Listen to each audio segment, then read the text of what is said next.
ছোট্ট এই দোয়াটি পড়ে ঘুমিয়ে যান, সকালে উঠে ফলাফল দেখুন। দোয়াটি একদম ছোট্ট, আমি যদি বলি আপনাদেরকে, বলে হুজুর কমন দোয়া, আমরা তো সবাই পারি। এই জন্য ছোট্ট এই দোয়াটি পড়ে আজ রাতে ঘুমিয়ে যাবেন, সকালে উঠে ফলাফল দেখবেন ইনশাআল্লাহুল আজিজ।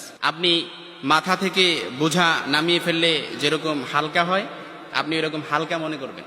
আপনি মনে করবেন আপনার সমস্ত গুনাহ মাফ হয়ে গেছে, এরকম একটা হালকা অনুভূতি আপনার ভেতরে কাজ করবে। খুশি হয়েছেন মনে হয় না? এজন্য আমরা যদি ছোট্ট এই দোয়াটি পড়ে আজ রাতে ঘুমাতে পারি, সকালে উঠে ফলাফল দেখবো ইনশাআল্লাহুল আজিজ।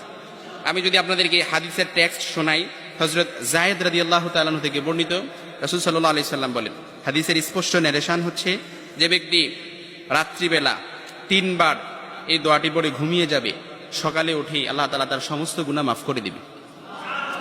সুবহানাল্লাহ বাড়িতে যায় বললেন। এই জন্য আজ রাতেই যদি এই দোয়াটি পড়ে ঘুমাতে পারেন, সকালে উঠে ফলাফল দেখবেন ইনশাআল্লাহুল আজিজ। দোয়াটি আমরা সবাই পারি, তবে আপনাদের মনোযোগ আকর্ষণ, আপনারা একটু আমার দিক অ্যাটাচমেন্ট বাড়ান।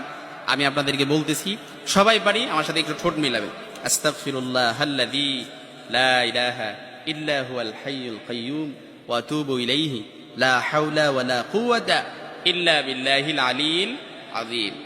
এবার বলেন তো দেখি, কেউ আছেন কিনা যে একটু হাত তোলেন যে হুজুর এই দোয়াটা পারি না? এরকম কেউ আছেন? সবাই পারি না? সবাই পারি।